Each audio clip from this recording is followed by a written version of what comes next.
Quando Dio creò il mondo, s'accorse che gli mancava qualche cosa.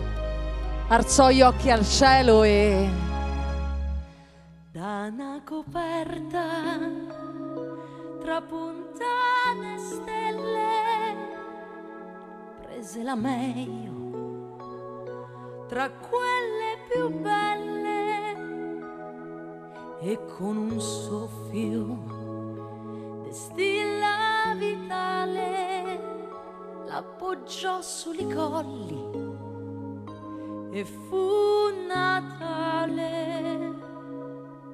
E quando il sole s'affacciò all'orizzonte illuminò sta città dolcemente e con acquerello de 1000 colori la sparpagliò de petali e fiori. Che bella Roma, chi l'ha inventata?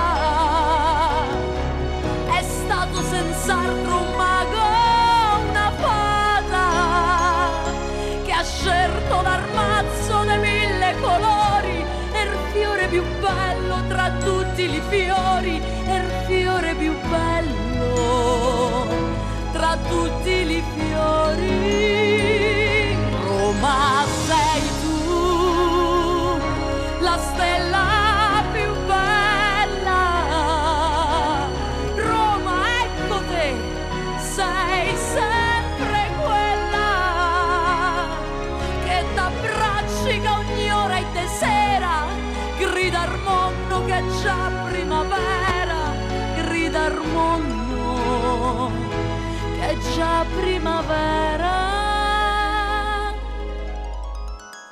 Per mettere fiume più meglio del mondo ha messo un po' d'oro nel Tevere biondo, li meglio brillanti quel giorno ha portato e fa sta coperta de cielo stellato.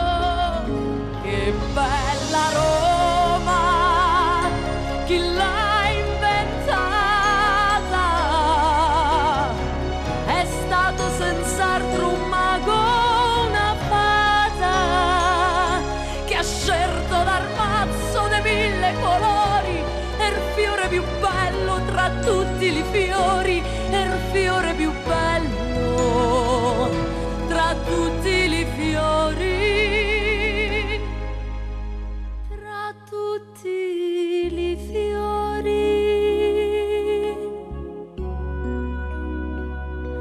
tra tutti i fiori.